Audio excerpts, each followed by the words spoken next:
যে খাওয়া যায় ভাত রান্না করছি শুধু একটাই একবার খাইয়ে দেবো। তাহলেই ভালো হচ্ছে। যদি কোনো ইনজুরি হয় নর্থ ইস্ট তা তুমি রান্না করতে পারো না? ওয়ান বেনালির কাছে কোনো অপশন নেই। মাছ ছিল না ফ্রিজে?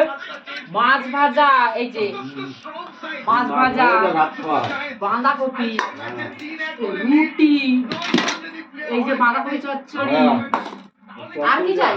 ঝোল একটু না হলে খাওয়া যায়। জল দাও, জানো জল দেখাও। কেন ঝোল দাও, ঝোল দাও, ঝোল নেই যখন জল ঢেলে নাও ভাতের মধ্যে। ধরলো আমি ঝোল চাই না। সময় খালি এটা দাও ওটা দাও করো, খালি খাই খাই খাই খাই করো কেন? খাবার সময় খাবে নি, খাবার শেষ হয়ে গেলে খাবে। ওই দেখ মুখ থেকে ভাত পড়ি আরে ভাতে, ওই জন্য তোমার একটু কেউ খায় না। মুখ থেকে কথা বলছো, মুখ থেকে ভাত পড়ি আরে। সারাদিন মাল করার পরে এই এতগুলো রুটি করছি, 1 কেজি আটার রুটি করছি, 1 কেজি আটা। খাও কেজি আটার রুটি, তারপরে ভাত রান্না করলাম, বাঁধাকপি করলাম, মাছ ভাজলাম, তাও বলছে হয়নি, কিচ্ছু রান্না হয়নি, কিচ্ছু রান্না হয়নি।